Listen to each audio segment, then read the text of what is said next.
Yo tout le monde, j'espère que vous allez bien. Aujourd'hui, nouvelle vidéo. On se prépare pour aller se faire un test VMA. Du coup, je vais faire un test semi-cooper. J'avais un peu la flemme de faire un Luc léger. Donc test semi-cooper, c'est 6 minutes. On essaie de faire la plus longue distance. Du coup, j'allais rejoindre Robin, le poteau. Et puis, on se tient au jus après. Voilà, à toutes.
Je trouve qu'elle est déjà éteinte.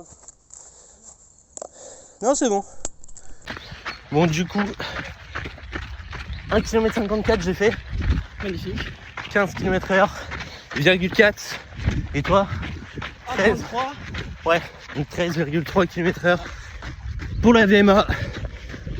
Important de tester la VMA, comme ça vous pouvez faire le pourcentage. Endurance fondamentale aux alentours des 70%. Et ça peut vous aider pour préparer des marathons, semi-marathons. Mais bon, la petite décrassage, 15 minutes. Bon bah les gars, du coup course à pied fini. Putain, mon tel il est en train de trembler. 15,4 de VMA. Je crois que ça représente à peu près sur un Luc léger 15 km/h palier 13, un truc comme ça.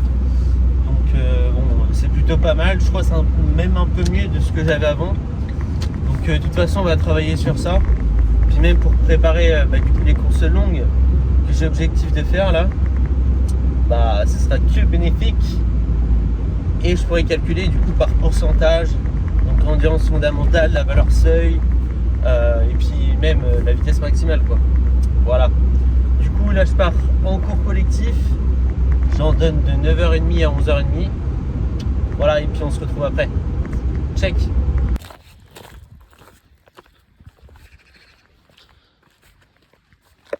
Yo, on est quelques jours après du coup, je sais pas ce que je fais. Je sais vraiment pas pourquoi je vais courir sous 35 degrés. Mais bon, j'ai envie de faire le taf.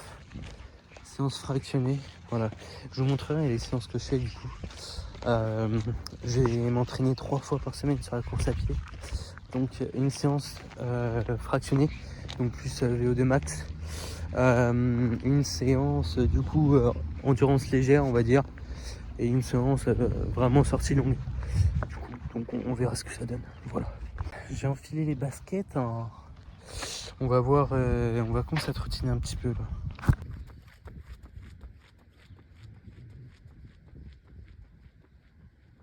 Ce que je vais faire, c'est que je vais commencer par faire mes gammes. Donc comme vous avez vu en début de vidéo, du coup je vais pas la remettre. Hein. Vous savez à peu près ce que je fais du coup. Et après j'ai passé au fractionné, je vais vous montrer ce que je fais. J'ai pas respecté le RPE. Ouh. Et les potes, j'espère que vous allez bien. Bon, je vous ai pas montré ma séance 2, mais ça c'est la séance 3.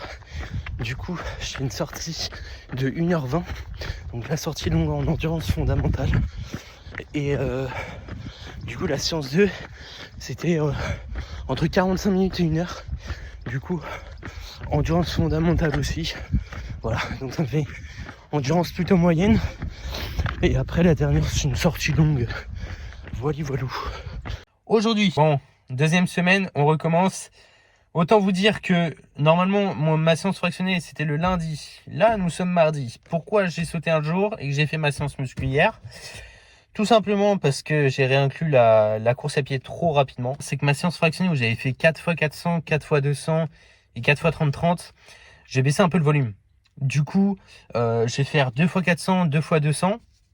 400 du coup j'irai un peu moins rapidement parce que j'étais un peu trop rapide la première fois.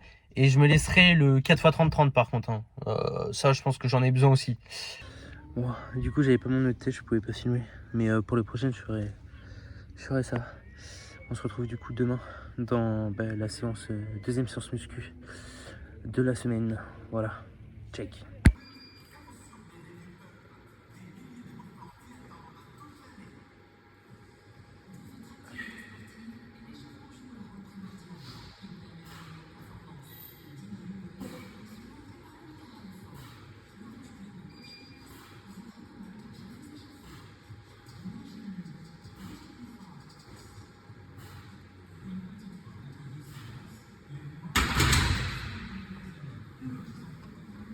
De gérant les commandes. Ah ouais. En plus de vente en magasin, je fais les commandes des clients en internet. C'est un peu chiant, mais ça me fait un peu plus de délire. Et ouais, je suis content. Donc, client, Stylé. conseil. C'est classique.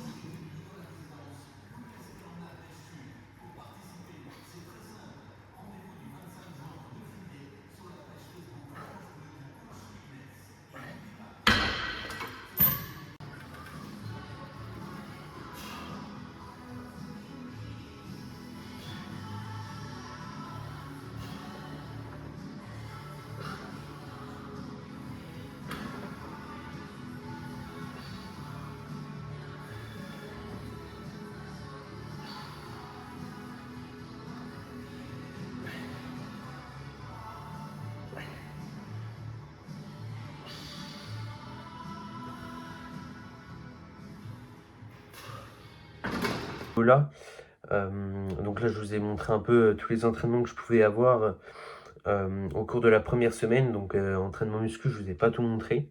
Je vais juste vous montrer quelque chose. Donc, les anciennes chaussures, les Mizuno, c'était celles que j'avais là. Du coup, les Mizuno, c'était celles-ci. Je pense que ça se voit qu'elles sont un peu usées, quoi. Je les avais utilisées pendant toute mon année de BP. Donc le BP, du coup, j'ai passé le BTS diététique en 2 ans, là. Ça fait déjà 2 ans que je les avais. J'avais un peu moins couru, donc forcément, je les utilisais moins. Mais là, avec le pouce qui se relevait, c'était désagréable. Franchement, au niveau des amortis, c'était beaucoup moins bien. Donc j'ai préféré changer, quoi. Du coup, j'en ai acheté d'autres. Attention, c'est des Saucony Hurricane 24. Je sais pas s'il y en a qui connaissent, du coup. Mais j'ai voulu changer de chaussures parce que bon, elles étaient plus du tout en très bon état et ça faisait 3 ans que je les avais, les autres, les Mizuno. Donc bon, j'étais dans un magasin, on m'a conseillé. Pour l'amorti, franchement, c'est incroyable. Même pour la stabilité, on voit que la chaussure, elle est quand même assez large. C'est plutôt pas mal. Le drop aussi. Puis franchement, chaussures de running, c'est super. Puis je pense que je peux faire un peu de trail, mais un peu faire gaffe quand même à la semelle en dessous. Mais bon, voilà. Là, j'ai déjà couru avec, déjà fait une sortie. Franchement, au niveau des douleurs pour les mollets et puis même pour les tibias, parce que je ressentais pas mal les tibias avec les autres chaussures. Bah franchement, c'est comme si c'était un chausson, comme si je courais sur du sable, enfin quelque chose de doux quoi. Ça me fait vraiment pas mal du tout. Donc franchement très content de cet achat pour ces chaussures du coup Hurricane. Je pense que ça va être les chaussures que j'ai utilisées lors du marathon. Si ma prépa du coup là j'ai encore 11 semaines à peu près pour le marathon. Donc je pense que je les aurai encore à ce moment-là forcément. Et je l'espère de ne pas changer tout de suite. Et du coup j'ai aussi acheté des petites chaussettes. Parce que du coup, on m'a dit que les chaussettes synthétiques, c'était mieux quand on allait courir. Les chaussettes en coton, on pouvait facilement avoir des ampoules. Après, moi, j'ai très souvent mis des chaussettes en coton, mais je me dis si je peux avoir des chaussettes running, ça peut être intéressant. Donc du coup, j'en ai acheté aussi. Et franchement, elles sont vraiment confort, donc au top. Donc voilà. Mais, pour la suite des vidéos, je vous montrerai pareil la suite de ma prépa. Peut-être un peu plus du coup les entraînements muscu. Vous allez voir, il va y avoir tout type de vidéos ensuite pour les prochaines du coup. Et puis voilà. Super. Donc je vous ferai une vidéo avec tout le matériel que j'aurais acheté pour la course à pied. En vrai, il n'y a pas énormément de choses, mais au moins, déjà, il y a déjà les chaussures et les chaussettes. Je pense que j'achèterai d'autres matos, la montre, etc. Et puis je vous montrerai bien sûr. Voilà. Donc, objectif marathon, on se mène, on essaie de tout donner au niveau des entraînements. On va tout faire pour réussir, pour arriver à notre objectif. Et voilà. Moi, je vous souhaite que du bonheur, de la réussite dans vos objectifs. Et je vous dis à la prochaine dans une prochaine vidéo. Salut à tous.